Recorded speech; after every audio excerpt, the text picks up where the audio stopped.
Diabetes most common endocrine disorder है, most common medical ailment overall है। इसका prevalence है 1 in 4 to 4.5। Professor John Macleod के under में फ्रेडरिक बेंटिंग और चार्ल्स वेस्ट ने जुलाई 27, 1921 को इंसुलिन खोजा। डॉग के पैंक्रियास से इंसुलिन निकाला था और लियोनार्ड थॉम्सन को दिया गया था। फ्रेडरिक बेंटिंग, जॉन मैक्लेड और चार्ल्स कोलिप को फिर नोबेल भी मिला। न्यूअर अपडेट है insulin pumps and artificial pancreas. Example MiniMed 770, 780। Diabetes most common endocrinopathy है, उसमें 90% type 2, 5% type 1 and 5% others. Definition देखेंगे, group of common metabolic disorder that have common phenotype that is hyperglycemia. Type 2 में भी देखेंगे, पहले तो resistance होता है लेकिन बाद में बीटा से डिस्ट्रॉय हो जाते हैं। 3 पिलर्स है, लीवर, मसल और पैंक्रियास। लीवर ग्लूकोज का आउटपुट बढ़ाता है ग्लूकोनियोजेनेसिस से, जिससे ग्लूकोटॉक्सिसिटी हो जाती है, बाद में डिस्ट्रॉय करती है बीटा सेल्स को। मसल ग्लूटफोर रिस्पॉन्सिबल होते हैं इंसुलिन डिपेंडेंट ग्लूकोज अपटेक के लिए। अगर मसल कम कर दे glucose utilization, that is insulin resistance. Pancreas जो इंसुलिन प्रोड्यूस करता है, डिफेक्टिव इंसुलिन प्रोडक्शन होता है बीटा सेल्स की वजह से। 2014 में 5 और फैक्टर्स लाए गए जिनका नाम था जी प्रैप। पहले का लीवर, मसल, पैंक्रियास और अभी के 5 मिला के बनते हैं ominous octet of DeFronzo. जी प्रैप का मतलब है GIT, pancreas, renal, adipose tissue और ब्रेन। सबसे पहले और मोस्ट इंपॉर्टेंट थिंग है एडिपोस टिश्यू। इंसुलिन रेजिस्टेंस का ओरिजिन होता है एक्सेस फैट टिश्यू से। सेंट्रीपिटल ओबेसिटी की डिटर्मिनेंट है, जिसकी वजह से alpha receptors in the abdomen convert हो जाते हैं बीटा 3 रिसेप्टर्स में। अल्फा रिसेप्टर्स बन जाते हैं बीटा 3 रिसेप्टर्स, जो कि रिस्पॉन्सिबल फॉर इंक्रीज लाइपोलिसिस। और एडिशनली डिक्रीज होता है एडिपोनेक्टिन, इंक्रीज होता है रेजिस्टेंस, जिससे रेजिस्टेंस आता है, लेप्टिन का रेजिस्टेंस बनता है। और सभी प्रॉब्लम से एक प्रॉब्लम बनती है जिसका नाम है इंक्रीज लाइपोलिसिस। लाइपोलिसिस से फ्री फैटी एसिड बढ़ता है, लेकिन ये अगर ग्लूटियल रीजन में होता तो लीवर तक पहुंचने में देरी हो जाती है। लेकिन जब एब्डोमिनल ओबेसिटी होती है तो पोर्टल सर्कुलेशन जल्दी से लीवर में पहुंच जाता है। ये फ्री फैटी एसिड लीवर में जाके सबस्ट्रेट होते हैं ग्लूकोनियोजेनेसिस का।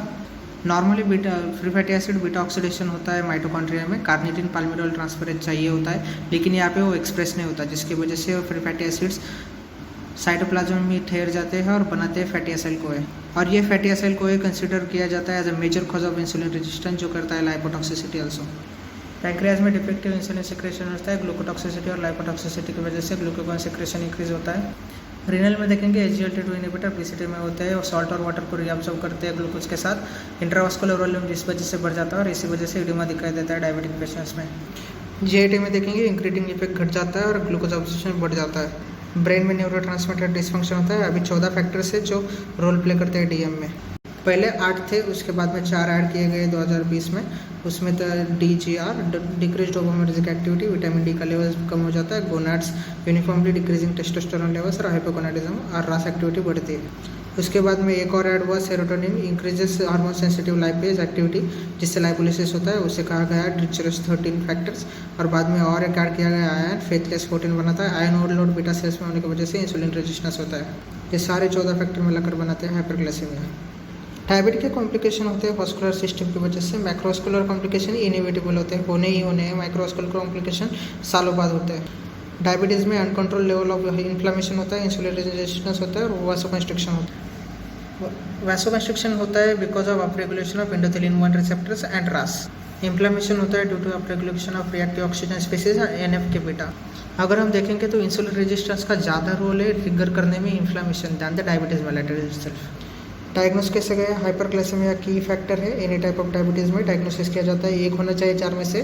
Fasting plasma glucose more than 126 mg/dl, 2 RPP plasma glucose more than or equal to 200, random 200 with symptoms, remember with symptoms, HbA1c 6.5। Fasting अगर 100 to 125 हो तो उसे इम्पेयर्ड फास्टिंग ग्लूकोज और इम्पेयर्ड ग्लूकोज टॉलरेंस कहा जाता है if 2 RPP glucose is 140 to 199। इसकी value तुम्हें पता है HbA1c 5.6 to 6.5।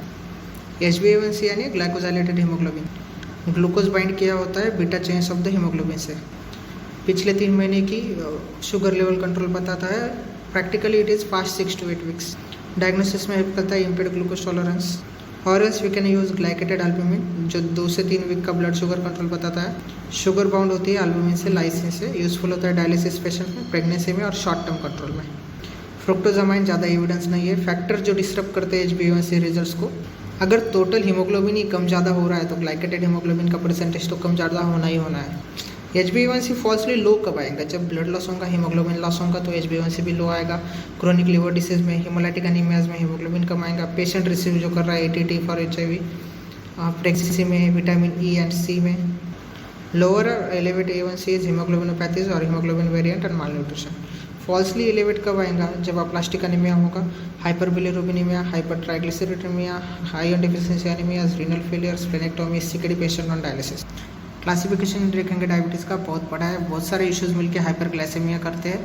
जो अपन हाइपरग्लाइसेमिया को आइडेंटिफाई करते हैं, बाद में क्लासीफाई करते हैं। तो टाइप 1 में आता है, 1A ऑटोइम्यून होता है, 1B इडियोपैथिक होता है। 1 ना किसी भी एज पे हो सकता है, क्योंकि degree of autoimmune process that kills beta cell is different from person to person. Type 2 में इंसुलिन रेजिस्टेंस होता है, बाद में बीटा सेल का फेलियर होता है। टाइप 1.5 DM में type 1.5 KPD, ketosis prone diabetes और फ्लैट बस्ट डायबिटीज़। ये ओरिजिनली 2 है लेकिन बिहेव करता है 1 के जैसा।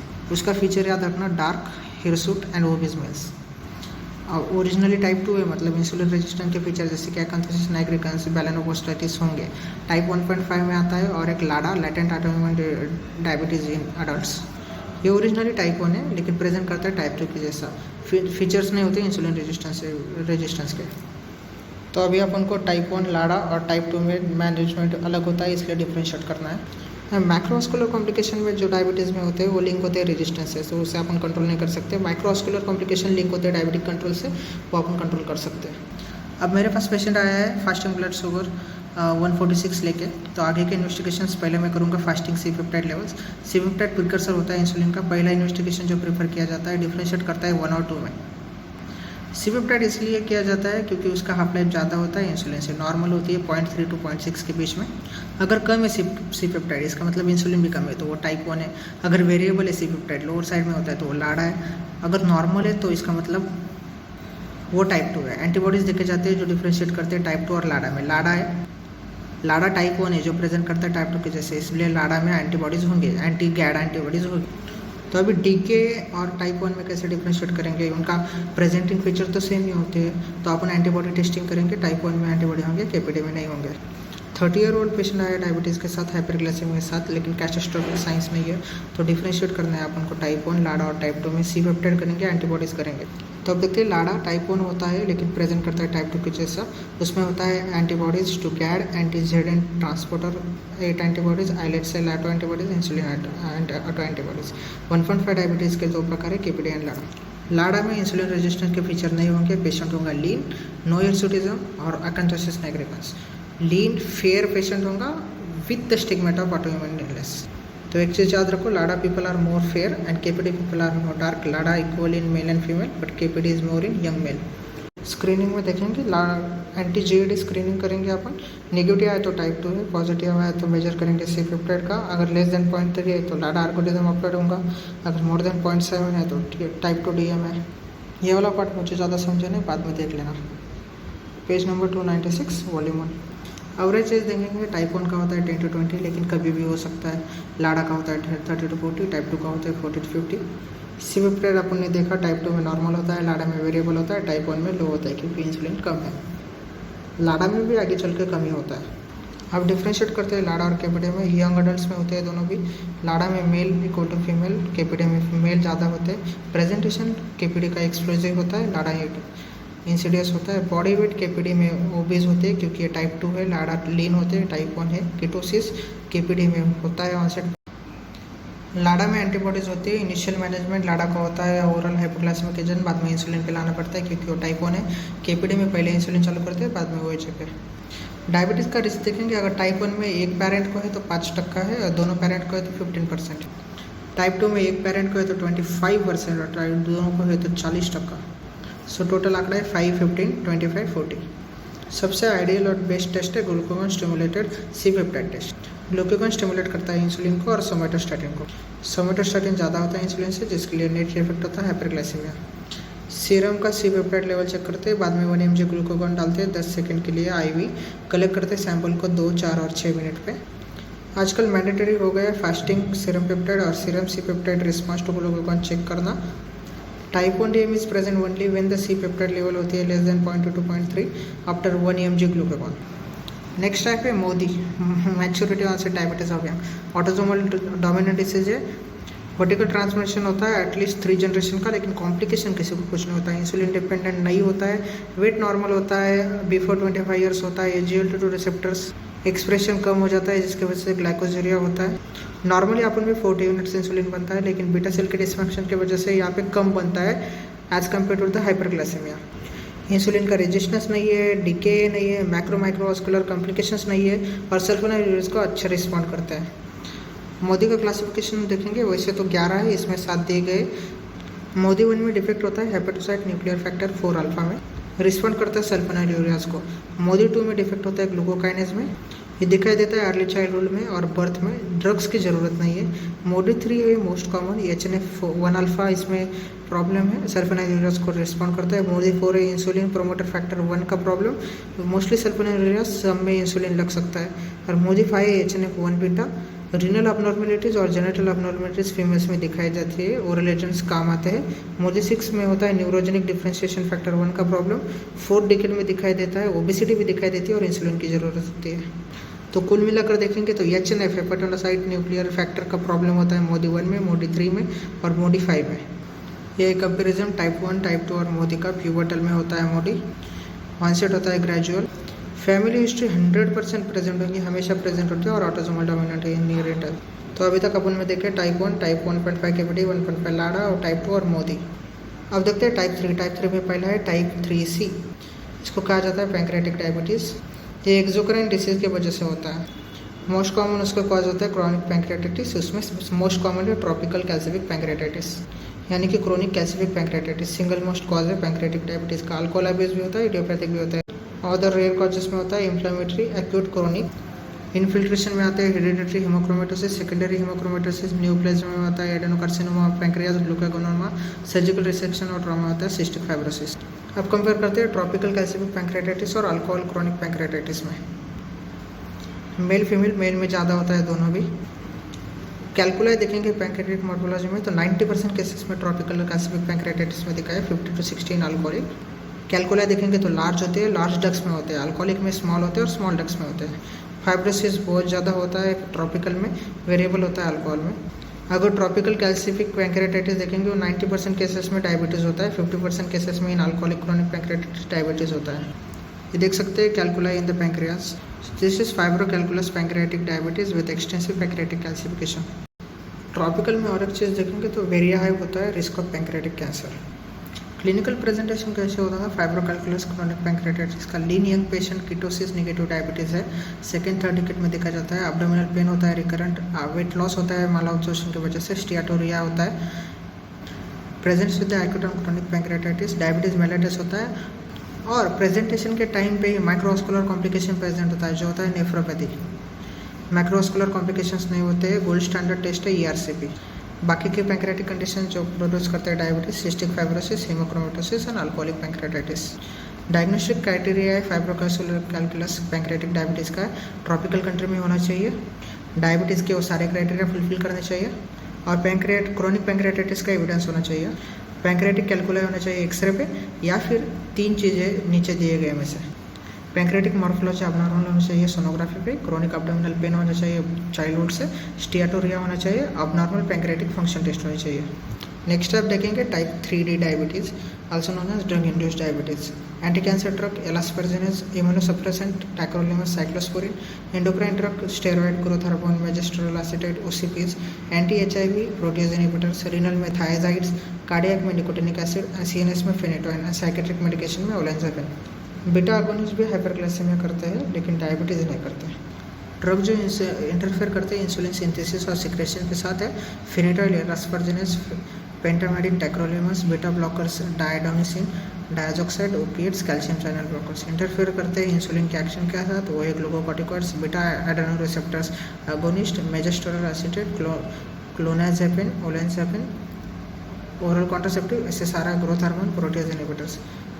ड्रग जो इंटरफेयर करते हैं इंसुलिन सिक्रेशन और इंसुलिन एक्शन के साथ वो है thiazide diuretics, cyclosporine, diazoxide, atypical antipsychotics. Drug जो प्रोड्यूस करते हैं hyperglycemia independent of the insulin वो है nicotinic acid, statin, aspirin, total parental nutrition also. बाद में 2 टाइप्स आते हैं, टाइप 3A डायबिटीज़ और टाइप 4 डायबिटीज़। 3A को कहा जाता है अल्जाइमर डिमेंशिया या हाइब्रिड डायबिटीज़ है, डबल डायबिटीज़ है, brain diabetes. Alzheimer is the central marker of severe resistance.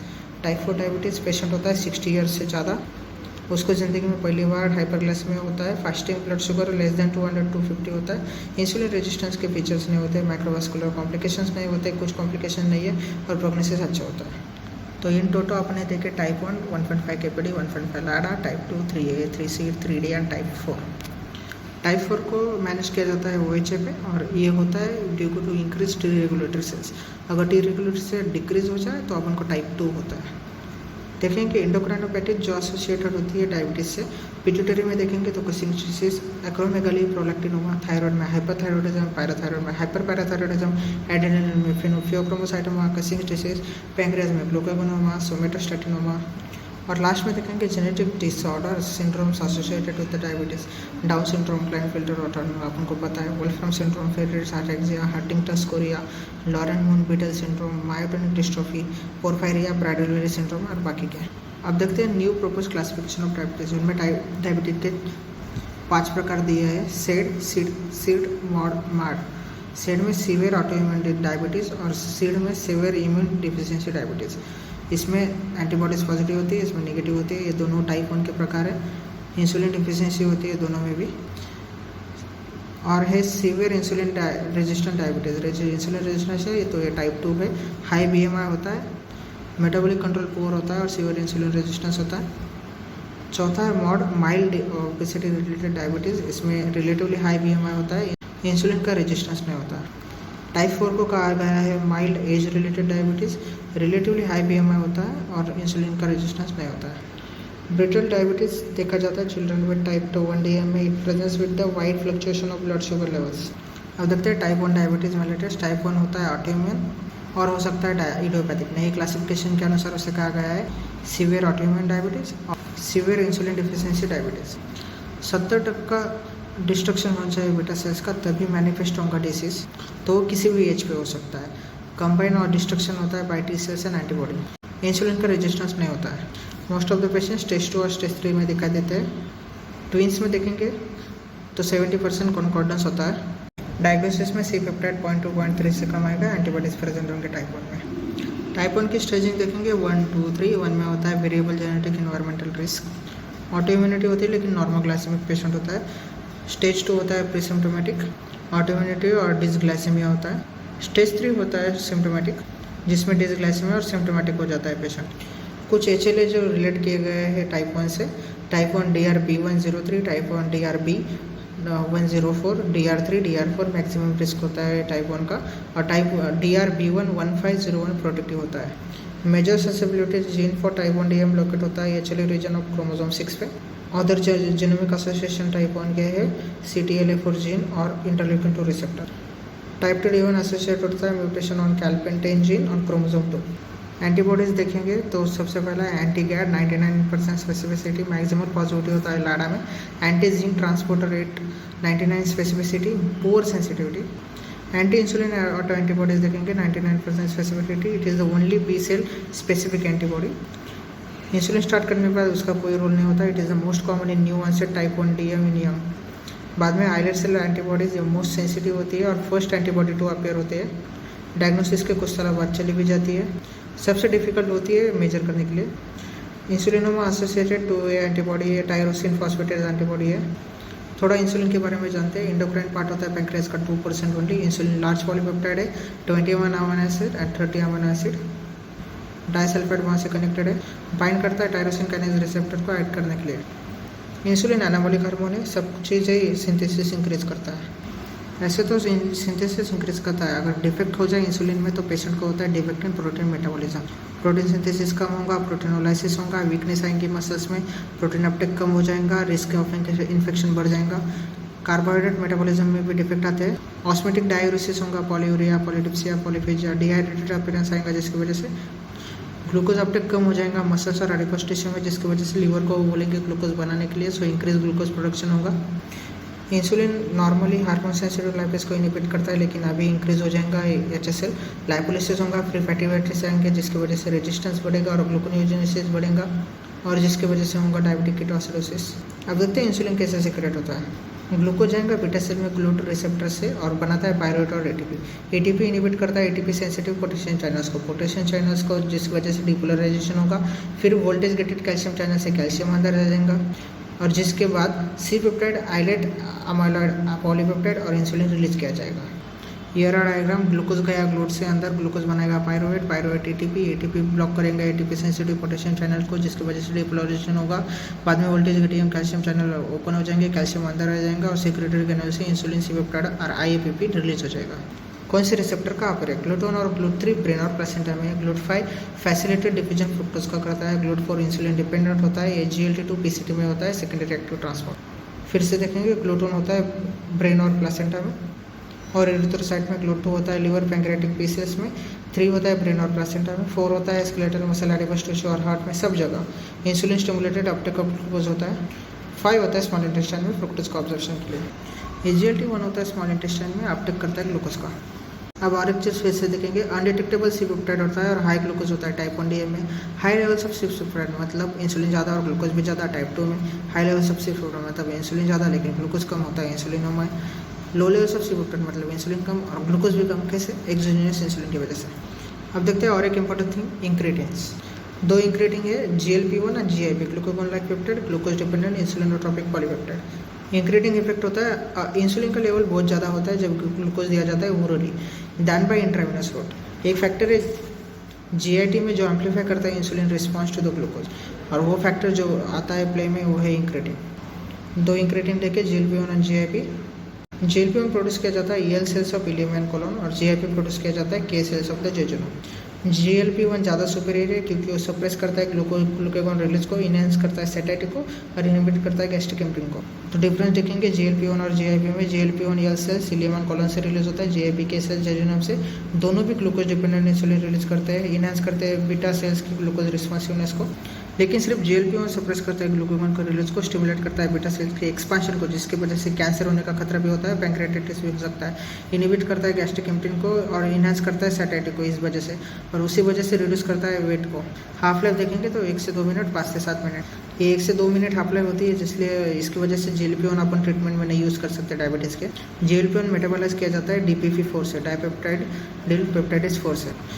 अभी बताया कि स्टिमुलेट करता है बीटा सेल्स एक्सपेंशन को, इसलिए पैंक्रियाटाइटिस और मैलिग्नेंसी हो सकता है। यह प्रॉब्लम ओवरकम करने के लिए आपने बनाया रिकॉम्बिनेंट GLP1 जिसका लॉन्गर होता है हाफ लाइफ, और ये मेटाबोलाइज नहीं होता DPP4 से। DPP4 इनहिबिटर्स भी बनाए अपन में जो इंक्रीज करते हैं half life of the indigenous GLP1 and GIP।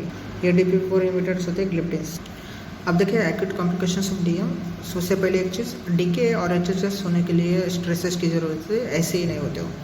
तो मेजर एक्यूट कॉम्प्लिकेशन है इन्फेक्शन, DK और HHS, hyperglycemic hyperosmolar state. Infection जो सिर्फ डायबिटीज के लिए यूनिक होते हैं, rhinocerebral mucormycosis, acute emphysematous cholecystitis, acute emphysematous pyelonephritis और malignant otitis externa. Malignant otitis externa present करता है विद नॉक्टर्नल ईयरएक।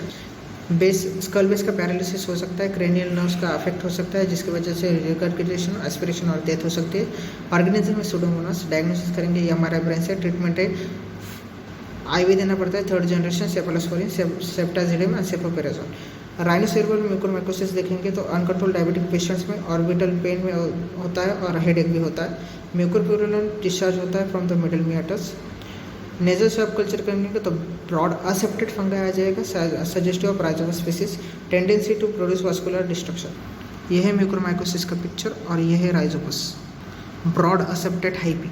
नेक्स्ट है acute emphysematous pyelonephritis. Uncontrolled diabetic patient UTI की कंप्लेन आया तो एक्सरे और प्लेन सिटी करो। प्लेन सिटी में दिखेगा bulky left kidney, this is bulky left kidney. Extensive where होते हैं रेनल पैरेंकाइमा में। यूरिन कल्चर करेंगे तो extended spectrum beta lactamase producing E. coli दिखेंगे। बैड प्रोग्नोसिस होता है स्टेज 3-4 में। मोस्टली ड्रग्स काम करते हैं लेकिन सर्जरी जरूरत पड़ सकती है। बाद में एक्यूट इम्फाइसेमेटस कोलेसिस्टाइटिस, उसका पॉजिटिव ऑर्गेनिज्म याद रखो, बर्कुलरिया सुडोमेलाई। एल्डरली पेशेंट होता है, लॉन्ग अनकंट्रोल डायबिटीज होता है, low grade fever, weight loss, anorexia. Liver में देखेंगे CT एब्डोमेन करके तो ऑप्सेस दिखेगा।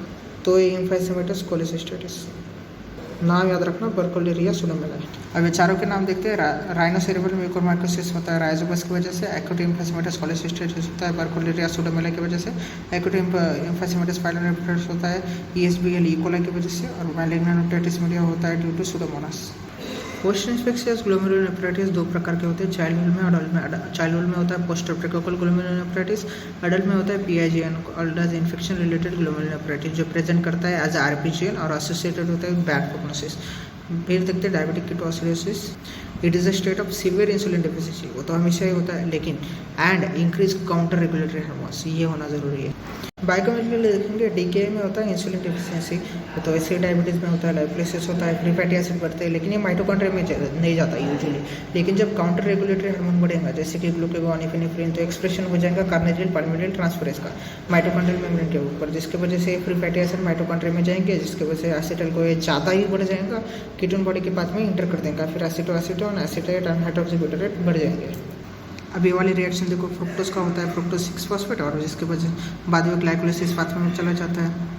ये फ्रुक्टोज 2,6-बिसफॉस्फेट एज डिटरमाइन करता है डायरेक्शन ऑफ द अबोरेशन, क्योंकि ये पॉजिटिव रेगुलेटर है फॉस्फोफ्रुक्टोकाइनेज का। तो ये रहा फ्रुक्टोज 2,6-बिसफॉस्फेट है, पॉजिटिवली रेगुलेट करता है फॉस्फोफ्रुक्टोकाइनेज को, जिसकी वजह से फ्रुक्टोज का फ्रुक्टोज 6-फॉस्फेट बाद में ग्लाइकोलाइसिस बन जाता है। लेकिन डीके में देखेंगे फ्रुक्टोज 2,6-बिसफॉस्फेटेज कम हो जाता है, जिसकी वजह से फॉस्फोफ्रुक्टोकाइनेज कम हो जाता है, जिसकी वजह से फ्रुक्टोज और ग्लूकोज का प्रोडक्शन बढ़ जाता है। डीके में प्रेजेंट करता है with the vomiting and abdominal pain. Mortality rate DK की वजह से चिल्ड्रन में ज़्यादा होती है। Most common cause of death in DK is cerebral oedema, cerebral oedema, cerebral oedema. DK होता है इंसुलिन डिफिशिएंसी और इंक्रीज काउंटर रेगुलेटरी हार्मोन, जिसकी वजह से होता है hyperglycaemia and glycosuria. Glycosuria cause करता है osmotic dialysis leading to dehydration, intracellular dehydration. Ketonaemia, ketonuria lead to the high ion gap metabolic acidosis. D K सिर्फ होता है in the presence of stressor precipitating factor, जैसे कि इन्फेक्शन।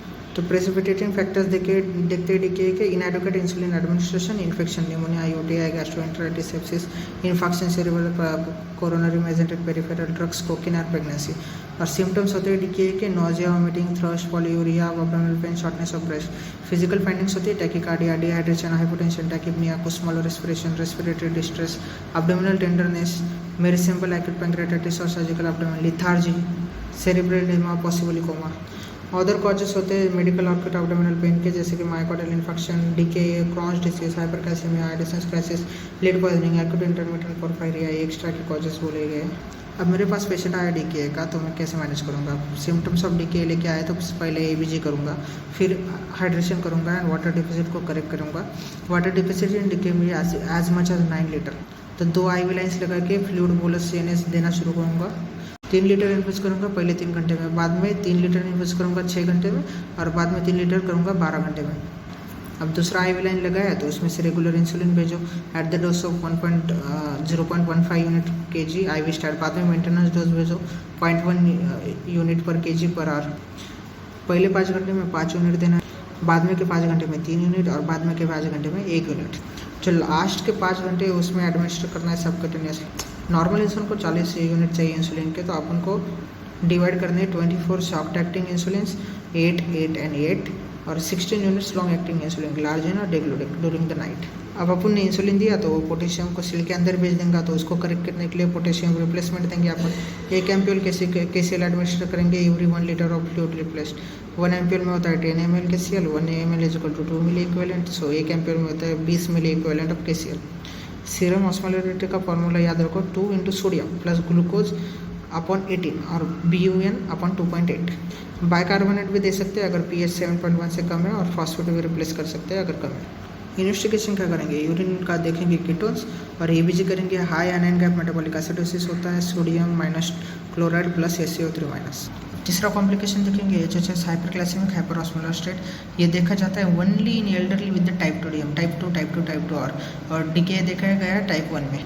रिलेटिव इंसुलिन डिफेक्ट होता है जिसके क्योंकि इंसुलिन रिक्वायरमेंट बढ़ जाती है due to stress factor, mostly infection. Uncontrol hyperglycaemia होता है जो डेवलप होता है 1 to 2-3 वीक्स में। ओनली माइल्ड इंसुलिन डिफिशिएंसी होती है, इसलिए there is no lipolysis, no formation of free fatty acids और कीटोन बॉडीज।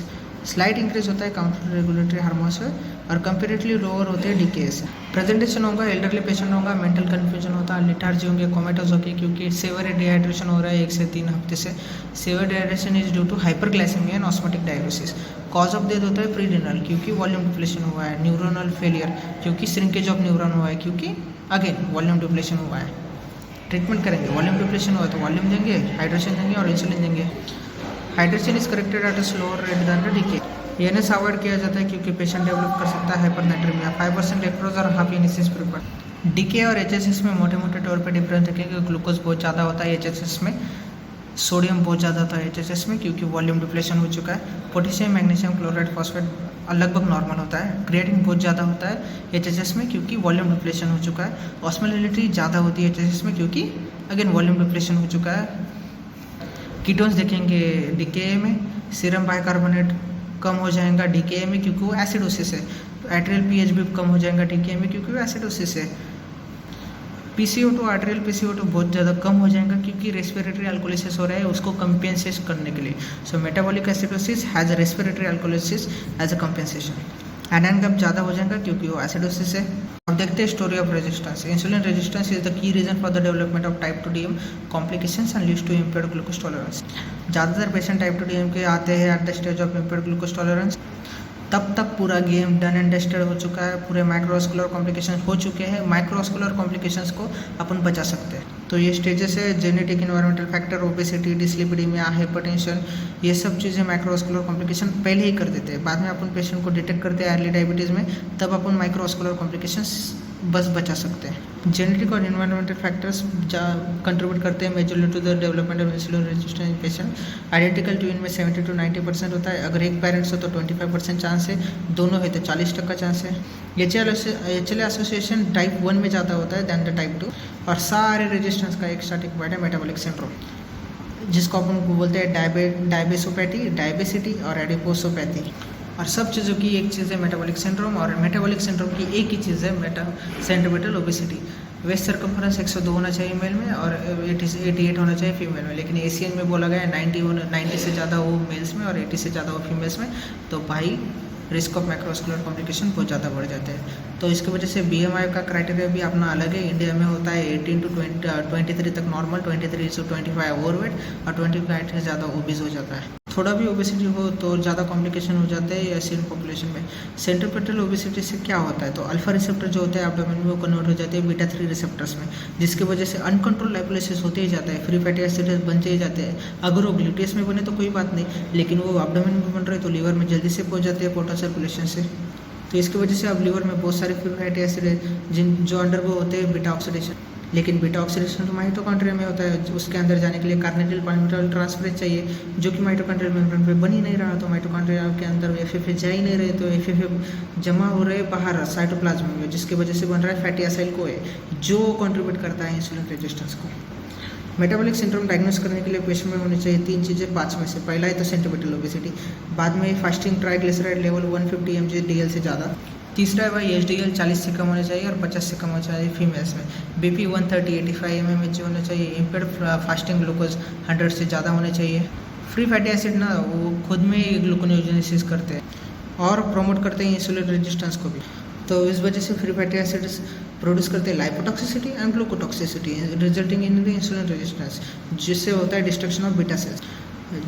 जिस मोमेंट पेशेंट को इंसुलिन रेजिस्टेंस हुआ उस मोमेंट से पेशेंट को रिस्क हो जाता है माइक्रोवास्कुलर कॉम्प्लिकेशंस का, क्योंकि वो डायरेक्टली रिलेटेड होते हैं रेजिस्टेंस से। तो इस वजह से डायबिटीज़ मेलिटस से पहले ही माइक्रोवास्कुलर कॉम्प्लिकेशंस स्टार्ट हो जाते हैं। तो इस वजह से अगर टाइप 2 डायबिटीज़ अपन ने डिटेक्ट किया तो अपन सिर्फ प्रिवेंट कर सकते हैं माइक्रोवास्कुलर कॉम्प्लिकेशंस, वो भी अर्ली ट्रीटमेंट करके। अब थोड़े जेनेटिक फॉर्म्स ऑफ रेजिस्टेंस देखते हैं। अगर म्यूटेशन हुआ इंसुलिन के रिसेप्टर्स में तो उसे कहा जाता है type A insulin resistance, Rabson Mendenhall syndrome. Insulin receptor के अगेंस्ट एंटीबॉडीज है तो टाइप B रेजिस्टेंस है। पॉलीसिस्टिक ओवेरियन सिंड्रोम को कहा जाता है type C resistance. Type A resistance का पेशेंट होगा young girl, hyperandrogenism, acanthosis nigricans and insulin resistance. Type C में पेशेंट को होगा PCOS, टाइप A के सारे फीचर्स और ओबेसिटी। टाइप C में देखा जाएगा HAIR and syndrome, HAIR is HA, hyperandrogenaemia, insulin resistance, acanthosis nigricans. Lipoatrophic diabetic mellitus होता है type of insulin resistance due to post binding defect in the insulin action. तो type A insulin resistance that is Rabson Mendenhall syndrome. 3 main feature है, hirsutism, dentition issue और बच्चा death हो जाएगा adolescence में। Metabolic syndrome में characterise किया जाता है हाई CRP वैल्यूज। इसका मतलब ओरिजिनली ये प्रोथ्रोम्बोटिक स्टेट है, जिसकी वजह से जो प्लाक बना है वो अनस्टेबल होता है, जो रप्चर हो सकता है और सडन कार्डियक डेथ हो सकती है इन पेशेंट्स में। मेटाबॉलिक सिंड्रोम के कुछ कैरेक्टरिस्टिक फीचर है, जैसे कि लेप्टिन रेजिस्टेंस आ जाएगा, एडिपोनेक्टिन कम हो जाएगा, रिलैक्सिन कम हो जाएगा, जिसकी वजह से कंस्ट्रक्शन बढ़ेगा, वासो कंस्ट्रक्शन, रेजिस्टिन का इंक्रीज हो जाएगा। देखते हैं डायबिटीज़ और ओबेसिटी हैंड इन हैंड जाते हैं। ओबेसिटी स्टार्टिंग पॉइंट है इंसुलिन रेजिस्टेंस का, जिसकी वजह से ग्लूकोज आउटपुट बढ़ जाता है leading two diabetes. Type 1 type 2 का डिफरेंस फिर से देखेंगे। ओबीज होता है टाइप 2 वाला, फैमिली हिस्ट्री प्रेजेंट होती है। ऑस्मोटिक सिम्टम्स टाइप 1 में ज़्यादा दिखाई देते हैं, डीके टाइप 1 में ज़्यादा दिखाई देता है। हायर C-पेप्टाइड लेवल्स होते हैं टाइप 2 में, लो होते हैं टाइप 1 में।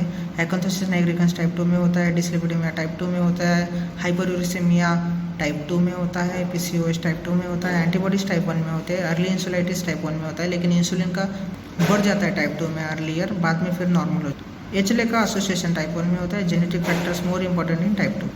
अब मॉलिकुलर मैकेनिज्म देखते हैं इंसुलिन रेजिस्टेंस का। फ्री फैटी एसिड जो एक्यूमुलेट होते हैं लीवर में, इंटर करते हैं मैक्रोवास्कुलर टारगेट सेल्स। अब इनमें जाके वो इंक्रीज कर देंगे रिएक्टिव ऑक्सीजन स्पीसीज और एक्टिवेशन कर देंगे ग्लूकोज मेटाबॉलिज्म का अलॉन्ग द अबनॉर्मल पाथवे, जैसे कि protein kinase C pathway. Free fatty acid जो बढ़ते हैं वो डिक्रीज करते हैं एंडोथेलिन नाइट्रिक ऑक्साइड के, जिसकी वजह से हाइपरटेंशन होता है। फ्री फैटी एसिड करते हैं डिसलिपिडेमिया और जिससे फर्दर ग्लूकोज आउटपुट बढ़ा देते हैं। हाइपरग्लाइसेमिक स्टेट कॉज करते हैं microvascular organ dysfunction resulting neuropathy retinopathy. एक अलग सा थ्योरी है माल न्यूट्रिशन इन्फ्लेमेटरी आर्थरोस्क्लेरोसिस। ओबेसिटी ज़रूरत नहीं है इन्फ्लेमेशन के लिए, माल न्यूट्रिशन से भी इन्फ्लेमेशन होता है। ये माल न्यूट्रिशन इंसुलिन रेजिस्टेंस ला सकता है, डायबिटीज़ को असर कर सकता है। इंडियन पॉपुलेशन डिफर करती है रेस्ट ऑफ द वर्ल्ड से, क्योंकि यहाँ पे एक्यूट कोरोनरी सिंड्रोम 40 से 50 में देखा जाता है। ACS फीमेल्स में ज़्यादा देखा जाता है। अटिपिकल सिम्टम्स ज़्यादा कॉमन होते हैं इंडियन पॉपुलेशन में compare to western population. Atypical symptoms are commonly seen in female. इस वजह से उनका सस्पेक्ट किया जाता है different pathophysiological mechanism of insulin resistance. Indian requirement of protein है 1 ग्राम पर kg, अडल्ट को 70 चाहिए, लेकिन इतना तो मिलता ही नहीं है। मेटाबॉलिक सिंड्रोम की एक चीज़ देख लो, ओबेसिटी होता है तो लेप्टिन रेजिस्टेंस आता है, जिसकी वजह से इंसुलिन रेजिस्टेंस आता है, टाइप 2 डायबिटीज़ बनता है। ओबेसिटी होती है तो हाइपरलेप्टिनेमिया होता है, हाइपरलेप्टिनेमिया से फिर से इंसुलिन लेप्टिन रेजिस्टेंस आता है। हाइपरलेप्टिनेमिया से हाइपरटेंशन भी होता है और दोनों मिलके वो करते हैं वास्कुलर इंजरी, मायोकार्डियल इंजरी। हाइपोएडिपोनेक्टेमिया होता है, नॉर्मल एडिपोज टिश्यू में बहुत सारा एडिपोनेक्टिन होता है लेकिन रेजिस्टेंस कम होता है। लेकिन एब्डोमिनल ओबेसिटी में देखेंगे तो वाइस वर्सा होता है, hypoadiponectinaemia plus increase resistance, so leading to the insulin resistance. Leptin resistance along with the decrease relaxation, जिसकी वजह से होता है हाइपरलेप्टिनेमिया और hypertension. Leptin resistance in turn lead करता है इंसुलिन रेजिस्टेंस को और कॉज करता है वास्कुलर और मायोकार्डियल इंजरी। तो सेंट्रीपिटल ओबेसिटी के पेशेंट में क्या क्या होता है, लो होता है एडिपोनेक्टिन, इंक्रीज होता है रेजिस्टिन, और लेप्टिन का होता है रेजिस्टेंस और रिलैक्सेशन होती है कम, जिसकी वजह से हाइपरटेंशन। इंक्रीज रेजिस्टेंस की वजह से रेजिस्टेंस, लेप्टिन रेजिस्टेंस की वजह से इंसुलिन रेजिस्टेंस। रिलैक्सेशन क्या होता है, ये गुड इफेक्ट करता है एंडोथेलियल नाइट्रिक ऑक्साइड सिंथेसिस पे और इंक्रीज करता है नाइट्रिक ऑक्साइड, चेक करता है रिएक्टिव ऑक्सीजन स्पीसीज को और प्रिवेंट करता है कार्डियक हाइपरट्रोफी को, लेकिन ये यहाँ पे कम हो चुका है। अब देखते हैं सबसे बड़ा villain protein kinase C pathway. ये नॉर्मली तो एक्टिव नहीं होता है, लेकिन हाइपरग्लाइसेमिया इंड्यूस करता है activation of protein C kinase pathway को 2 वे से। फ्री फैटी एसिड खुद में वो करते हैं इंक्रीज प्रोटीन काइनेज C को, diacylglycerol due to increase glucose, जो कि due to FFA increase FFA की वजह से होता है, एक्टिवेट करता है प्रोटीन C काइनेज पाथवे को। प्रोटीन C काइनेज पाथवे की वजह से होता है इंक्रीज होता है वास्कुलर परमेबिलिटी, ब्लड फ्लो की अबनॉर्मलिटीज होती है, कैपिलरी का ऑक्लूजन होता है, प्रो इन्फ्लेमेटरी एक्सप्रेशन होता है और T सेल का एक्टिवेशन होता है। So protein kinase C pathway initiate होता है even before DM occurs. PI3 kinase AKT pathway देखते हैं। नॉर्मली इंसुलिन स्टिमुलेट करता है PI3 काइनेज को वाया AKT रिसेप्टर, जो बाद में यूजफुल पाथवे को जैसे कि नाइट्रिक ऑक्साइड VKM और VEGF को डिक्रीज करता है, जिससे वासोडाइलेशन होता है और एंटी एथेरोजेनिक प्रॉपर्टी होती है। लेकिन इंसुलिन रेजिस्टेंस वाले सेल में ये पाथवे काम नहीं करता और PKC पाथवे और MAP काइनेज पाथवे एक्टिवेट हो जाते हैं, जिसकी वजह से प्रो एथेरोजेनिक स्टेट हो जाती है। तीसरा पाथवे कैल्शियम यूरिन पाथवे, ये एक्टिवेट किया जाता है by the reactive oxygen species के। ये पाथवे बाद में एक्टिवेट करता है nuclear factor for activated T cells, promote करता है रेटिनोपैथी, नेफ्रोपैथी और atherosclerosis. Remember resistance starts from obesity. अब बाय डायबिटीज़ हुआ है तो मैनेज भी करना पड़ेगा। मैनेज करने के लिए सबसे बड़ा गेम चेंजर है इंसुलिन। इंसुलिन के प्रकार है rapid acting, short acting, intermediate acting, long acting. Rapid में होता है एस्पार्ट, लिस्प्रो, ग्लूलाइसिन। ये इसका ऑनसेट ऑफ एक्शन 15 मिनट्स का है, टाइम ऑफ पीक है 30 to 90 मिनट्स और ड्यूरेशन होता है 3 to 5 आवर्स। शॉर्ट एक्टिंग में बस है कि रेगुलर इंसुलिन 30 से 45 मिनट में ऑनसेट होता है, टाइम ऑफ पीक होता है 2 to 4 और 4 to 8 घंटा ड्यूरेशन होता है। इंटरमीडिएट में NPH या लेंटे 60 to 120 मिनट्स, 4 to 8 आवर्स में उसका पीक आ जाता है, ड्यूरेशन होता है 12 आवर्स। सो लॉन्ग एक्टिंग में डेटेमिर, ग्लार्जिन को कहा जाता है पीकलेस इंसुलिन। 60 to 120 मिनट्स में दोनों का एक्शन शुरू हो जाता है। पीक आता है 6 to 10 में डेटेमिर का, लेकिन इसका तो पीक ही नहीं है, तो एक दिन के लिए चलता है। अल्ट्रा लॉन्ग एक्टिंग डेग्लूडेक होता है, जिसका खुद का भी पीक नहीं है और इसके एक्शन 72 घंटों के लिए होते हैं, तो वही डेली यूज़ किए जाते हैं लॉन्ग एक्टिंग वाले। और एक है इंडल इंसुलिन अफ्रीसा, जिसका पिक आता है 12 से 15 मिनट में। अस्थमा, सीओपीडी और एक्टिव स्मोकर में नहीं किया जाता क्योंकि ब्रोंकोस्पाज्म करता है। ये जो शॉर्ट एक्टिंग वाला रेगुलर इंसुलिन है, तो ये एकमात्र इंसुलिन जो आईवी दिया जा सकता है, इसलिए वो इमरजेंसी में काम में आता है। डेटिमोर और ग्लार्जिन 24 आवर्स के लिए काम करते हैं। ग्लार्जिन का वेरी हाई एसिडिक पीएच होता है, इसलिए किसी और के साथ मिक्स नहीं किया जाता। अल्ट्रा लॉन्ग एक्टिंग डेग्लूडिक होता है, पीकलेस एक्शन होती है 2 से 3 दिन के लिए। क्लिनिकली हम देखेंगे कि क्यों हमें ट्रीटमेंट स्टार्ट करना है। तो पहला ग्रुप देखेंगे पेशेंट जिसको 5 साल से ऊपर हो चुका है डायबिटीज़ को, अपने कंसर्न है मैक्रोवास्कुलर कॉम्प्लिकेशंस। अभी विगरस कंट्रोल करके भी कोई फ़ायदा नहीं, क्योंकि 5 साल की विंडो होती है। उसके बाद में जो होना है पहले से हो चुका है। अभी एम अपना है HbA1c को आपको उनको अराउंड 7% रखना है। उसके ज़्यादा बियॉन्ड कंट्रोल करेंगे तो डिट्रीमेंटल होगा। हाइपोग्लाइसेमिया एसोसिएटेड कॉम्प्लिकेशन की वजह से डेंजर होता है ज़्यादा कंट्रोल करना। हाइपोग्लाइसेमिया की अनअवेयरनेस होती है। Hypoglycaemia because of autonomic neuropathy. Hypoglycaemia associated autonomic failure. 5 साल से ज़्यादा हो चुके तो माइक्रोवास्कुलर कॉम्प्लिकेशन अपने ज़्यादा कंट्रोल में नहीं है, तो अपन को 7% के अराउंड रखना है। क्यों रखना है? तो prevent the infection, emphysematous pyelonephritis, bacteria formation, sugar to produce gas, और प्रिवेंट करने के लिए कॉम्प्लिकेशन लाइक डायबिटिक कीटोसिडोसिस, क्योंकि अगर एडिक्वेट इंसुलिन नहीं देंगे तो काउंटर रेगुलेटरी हार्मोन्स बढ़ेंगे और डीके कॉज करेंगे। दूसरे स्पेशलिटी को रिफर करो ophthalmology, no conduction study, cardiology, 2D echo treatment test. Patient को और भी जरूरत होती है, लाइक पेरिफेरल वेसल डॉपलर करो, हाइपरटेंशन मैनेज करो, हाई डिस्लिपिडेमिया कंट्रोल करो। अगर इंडिकेशन नहीं है, जैसे कि कोरोनरी वेसल का प्लाक नहीं है, स्टेंटिंग की ज़रूरत नहीं है, तो अपन को स्टैटिन देना और एंटी प्लेटलेट एस्पिरिन देना की कोई मतलब नहीं है। दूसरा ग्रुप है पेशेंट है जिनमें 5 साल से कम में डायबिटीज़ हुआ है। अब इनको अपन को मैनेज करना है एग्रेसिवली। तो सबसे पहले अपन करेंगे continuous blood glucose monitoring system. 24 घंटे का ब्लड ग्लूकोज मॉनिटरिंग करना है। ये 2 ग्राफ देखो, ये ऊपर वाला डाउन फिनोमिनन का और सोमोग्राफ इफेक्ट का नीचे वाला है। अब डाउन फिनोमिना और सोमोग्राफ फिनोमिना दोनों फास्टिंग हाइपरग्लाइसेमिया में देखा है मॉर्निंग में, लेकिन इसलिए सिंगल वैल्यू का कोई हेल्प नहीं है। अब ये वाला ग्राफ देखो, डाउन फिनोमिना वाला। डाउन फिनोमिना होता है क्योंकि इंसुलिन जो अपन रात में देते हैं वो सफिशिएंट नहीं होता। ग्लूकोज लेवल इंक्रीज हो रहती है थ्रू आउट नाइट, और बाद में हाइपरग्लाइसेमिया होता है सुबह 3 से 4 बजे, और पीक रीच करता है in the early morning, hence increase the insulin dose at the night. देखिए 4 बजे उसको हाइपरग्लाइसेमिया, बाद में पीक आ जाता है 8 बजे। अब ये सोमोग्राफ इफेक्ट वाला देखो, अब जितना ज़रूरत थी उससे ज़्यादा इंसुलिन दिया अपन में नाइट में, जिसकी वजह से रिकरेंट हाइपोग्लाइसेमिक एपिसोड्स आए। तो ये वाले हाइपोग्लाइसेमिक एपिसोड से उसको 3 बजे 4 बजे आए वाले, और उसके बाद में वो हाइपोग्लाइसेमिया ना हो, इसलिए काउंटर रेगुलेटरी हार्मोन्स बढ़ गए, इफिनेफ्रिन ग्लूकागॉन, जिसकी वजह से हाइपरग्लाइसेमिया हो मॉर्निंग में। सो इंसुलिन डोज सबको डिक्रीज करना पड़ेगा। अगर CBGM continuous blood glucose monitoring possible नहीं तो 6 वैल्यू कम से कम लाओ ग्लूकोमीटर से। Fasting blood glucose 2 hour post breakfast, pre lunch वाली 2 घंटे लंच के बाद, डिनर से पहले 2 घंटे डिनर के बाद। अब देखते हैं ट्रीटमेंट ऑफ डायबिटीज़ का क्लिनिकल अप्रोच। अब ये 40 साल का पेशेंट है, अपने पास आया है। अब पहला है step rule out the type 1 diabetes mellitus. तो इसके लिए फास्टिंग C-पेप्टाइड करेंगे, एंटीबॉडीज करेंगे to rule out the LADA is type 1 diabetes which presents as type 2 diabetes. Fasting C-पेप्टाइड नॉर्मल आएगा, एंटीबॉडीज नेगेटिव आया, तो इसका मतलब क्या है, टाइप 2 डायबिटीज़ है। अब टाइप 2 पता चला तो दूसरा ऑर्गन का इवोल्यूशन करो, ऑप्थेल्मोलॉजी भेजो, यूरिन रोटेन भेजो, नर्व कंडक्शन भेजो, कार्डियक इवोल्यूशन करो, बाद में डिसीजन करो of the treatment based on. अगर HbA1c वैल्यू 7.1% है, so that is mild diabetes. Hence upon decide कर सकते हैं ओरल हाइपोग्लाइसेमिक एजेंट पे जाने के लिए। और एक्सरसाइज होनी चाहिए 150 मिनट्स मॉडरेट एक्टिविटी और 70 minutes high intensity activity per week, जिससे रिवर्स हो सकता है some factors of insulin resistance. लेकिन कुछ ऐसे पेशेंट होते हैं जिनमें अपन को स्टार्ट करना पड़ता है इंसुलिन, अपन OHA पे नहीं जा सकते हैं, जैसे कि patient with type 1 diabetes mellitus और लाड़ा। इनिशियल डायग्नोसिस में अपन को माइक्रोवास्कुलर कॉम्प्लिकेशन गए दिखे तो डायरेक्ट इंसुलिन पे जाओ। इनिशियल डायग्नोसिस पे डायबिटिक कीटोसिडोसिस दिखा है, इन्फेक्शन देखे जैसे कि UTI, skin soft tissue infection और इन्फेक्शन, डायरेक्टली अपन इंसुलिन पे जाते हैं। HbA1c अगर 9 है, 9.5 है, तो अपन डायरेक्टली इंसुलिन पे जाते हैं। Insulin pump is the best mode for giving insulin. अब पहला देखते हैं OHA मेटफॉर्मिन, ये सिर्फ टाइप 2 डायबिटीज़ में यूज़ किया जाता है। मेटफॉर्मिन पाइगोनाइड है। फर्स्ट एडवाइस होता है 500 mg PD विथ एक्सरसाइज, और 8 से 12 वीक के बाद अपन HbA1c रिपोर्ट के साथ फॉलोअप करते हैं।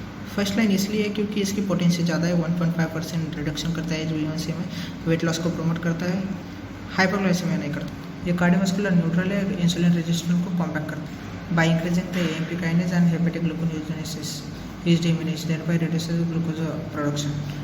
डिसएडवांटेज क्या है, patient with GFR less than 40 ml per minute में नहीं दे सकते क्योंकि ये एलिमिनेट किया जाता है किडनी से, अकोमोडेशन होता है लैक्टिक एसिड से। EDA का रिकमेंडेशन क्या है, comorbidity should be considered when determining first line therapy. सभी एडल्ट्स में स्क्रीनिंग करना चाहिए diabetes, beginning with 35 years, every 3 years करेंगे। बाय HbA1c लेवल्स देखेंगे और फास्टिंग ब्लड ग्लूकोज लेवल्स देखेंगे। Women with the high risk should be screen for diabetes with in 15 weeks of pregnancy. अब अपना एम है 7% से कम रखना है आपको HbA1c। और मेटफॉर्मिन तो चालू किया, उसके साथ अगर कोमार्बिडिटीज़ है तो उसके अकॉर्डिंग अपन अदर ड्रग चालू करेंगे। जैसे कि अगर एथेरोस्क्लेरोटिक वास्कुलर डिसीज है, जैसे कि patient with coronary artery disease, left ventricular hypertrophy, 50% lesion और एंजियोग्राफी, पेरिफेरल वास्कुलर डिसीज, तो इन पेशेंट में अपन डेफिनेटिव वैल्यू है स्टार्टिंग GLP-1 रिसेप्टर अगोनिस्ट और SGLT2 इनहिबिटर चालू विद मेटफॉर्मिन। अगर heart failure with the reduce ejection fraction है तो SGLT2 इनहिबिटर चालू करेंगे। क्रोनिक किडनी डिसीज है तो SGLT2 इनहिबिटर चालू करेंगे। तो मोटे मोटे तौर पर अगर कोमॉर्बिडिटीज़ है तो आपको मेटफॉर्मिन के साथ SGLT2 इनहिबिटर चालू करना है।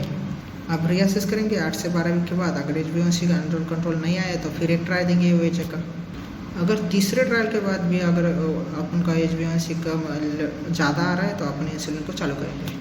अब सेकेंड ट्रायल में अपन देते हैं metformin maximum dose 1 gram TID along with second line drugs. जैसे कि ओबीज पेशेंट है तो SGLT2 इनहिबिटर और GLP-1 रिसेप्टर अगोनिस्ट देंगे। नॉर्मल वेल पेशेंट में SGLT2 inhibitor, GLP-1 receptor agonist और DPP-4 इनहिबिटर दे सकते हैं। थायाजोलिडिनिडाइंस अभी नहीं यूज़ किए जाते क्योंकि उसका bladder cancer, salt water retention, osteoporosis और फ्रैक्चर का चांसेस है। थर्ड ट्रायल देते हैं अगेन आफ्टर 8 to 12 वीक्स। अगर HbA1c कंट्रोल में नहीं है now patient should be treated with 3 drugs, जैसे कि मेटफॉर्मिन और SGLT2 इनहिबिटर कंपलसरी है। तो उसके बाद GLP-1 रिसेप्टर अगोनिस्ट दे सकते हैं और DPP-4 इनहिबिटर देख सकते हैं। बेसल इंसुलिन अगर कंट्रोल नहीं हो रहा है थर्ड और फाइनल ट्रायल ऑफ OHS है तो बेसल इंसुलिन चालू करते हैं डेग्लुडेक 0.2 यूनिट्स पर kg। अगर इससे भी काम नहीं चल रहा है तो रेगुलर इंसुलिन पे आ जाएंगे। मैकेनिज्म क्या होता है मेटफॉर्मिन का? सो इंसुलिन बाइंड करता है इंसुलिन रिसेप्टर को, जिससे इंड्यूस होता है dimerisation and autophosphorylation of tyrosine residues in transmembrane subunits, जिसकी वजह से फॉस्फोराइलेशन होता है टायरोसिन रेसिड्यूज का in IRS protein. This molecules further activate करते हैं PI3K resulting in activation of PDK1 and 2।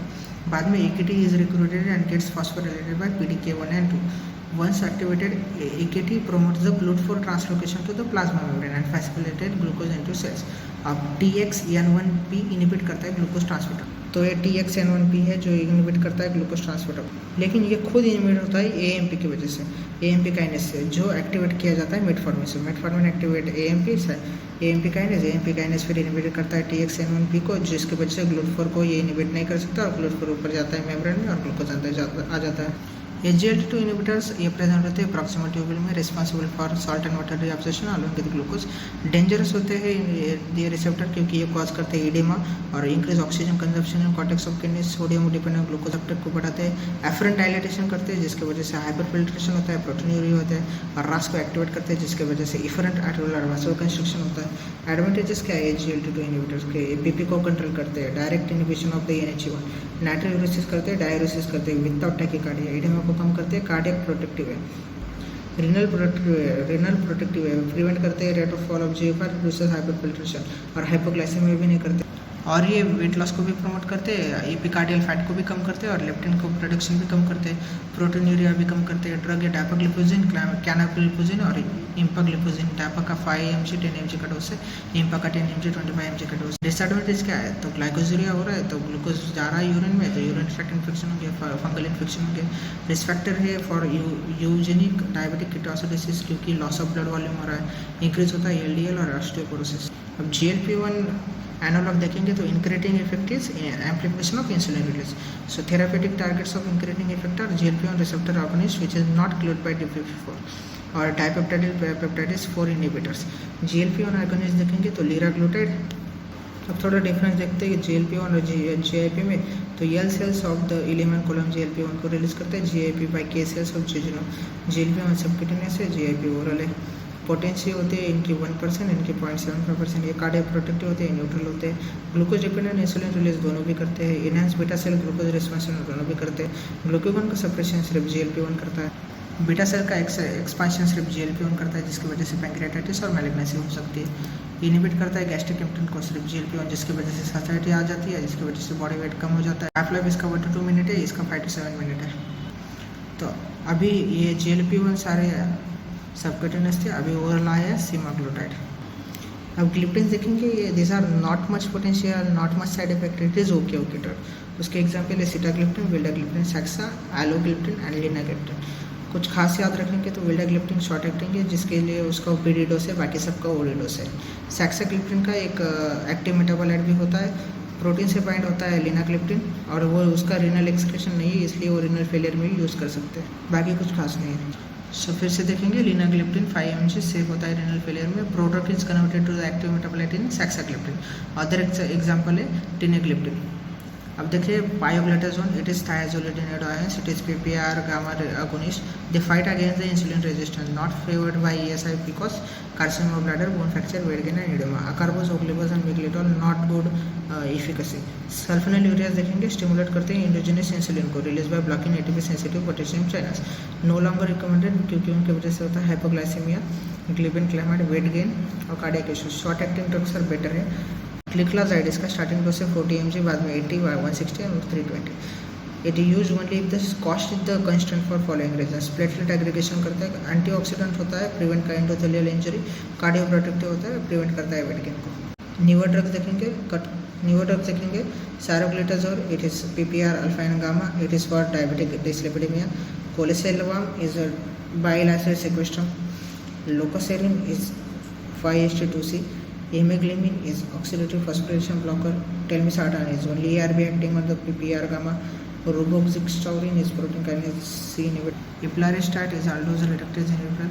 Patient with the initial HbA1c 9.5 और 9%. Start करेंगे अपन डायरेक्टली इंसुलिन पे. If the same patient has atherosclerotic vascular disease तो GLP-1 receptor agonist और SGLT2 inhibitor add करेंगे. Heart failure with reduced resistance SGLT2 add करेंगे. CKD है तो SGLT2 inhibitor add करेंगे. आवर बॉडी नॉर्मली 40 यूनिट्स बनाती है पर डे. तो स्टार्ट करेंगे अपन 8 यूनिट्स 24 यूनिट्स रेगुलर इंसुलिन और 16 यूनिट्स डिग्लूडेक once in 2 days और glargine daily on follow up with the 6 values और CBG हम 4 यूनिट्स बढ़ाएंगे या 2 यूनिट्स घटाएंगे. ESI do not advocate use of any mixed preparation.